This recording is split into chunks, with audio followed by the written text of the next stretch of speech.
ભાવેશ રાવળ અને છેલ્લા 4 વર્ષથી મોદી કેર સાથે જોડાયેલો છું. આજે મોદી કેર એક્ટિવિટીનું રિઝલ્ટ તમને અહીંયા બતાવવા જઈ રહ્યો છું. શું નામ કાકા તમારું? મારું નામ મકવાણા દશરથજી નાથાજી, ગામ લાકડુડા. બરાબર. અને આ ચોળીના પાકની અંદર તમે રિઝલ્ટ જોઈ શકો છો. લગભગ એમને 20 દિવસ પહેલાં એમને આ એક્ટિવિટી અને એક્ટિવ મેક્સનો ઉપયોગ કરેલો હતો. એક્ટિવિટી એમને જે નાખી પાણીની અંદર, તો એનું રિઝલ્ટ તમે જોઈ શકો છો. અહીંયા નજીક લાઈન થોડુંક બતાવી શકો છો. અને આ દવા તમે વાપરી, તમને સંતોષકારક રિઝલ્ટ મળ્યું છે? હા, સંતોષકારક. કારણ કે છોડ ઉનાળાના લીધે રહેતા જ નહોતા, બધા છોડ જતા રહેતા, પણ આ દવા નાખ્યા પછી આ છોડમાં કુનાસ આવી જઈ. બરાબર. અને સારામાં સારું એવું મને રિઝલ્ટ મળ્યું અને હજુ પણ રિઝલ્ટ મળ્યા કરશે. અને બીજી એમને આ પ્રોડક્ટ લીધી છે, બરાબર.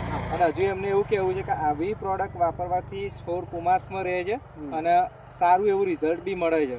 તો અહીંયા થોડુંક નજીક લાઈન બતાવી દો તો કેવું રિઝલ્ટ છે. તમે શું સંદેશો આપવા માંગો છો કે બીજાને ભાઈ આ ખેડૂતોને વપરાય કે કેમ? ના, વપરાય. કારણ કે હું એ નહોતો માનતો, પણ એમના જોડેથી આ હું પહેલાં લીધી અને ફરીથી આ ફરીથી એ લીધી. કારણ કે ખેતરમાં બધું ઘણો ફેર પડી ગયો, બધું લીલોતરું બધું દેખાવા મળ્યું. બરાબર. જેથી કરીને મને વિશ્વાસ બેઠો.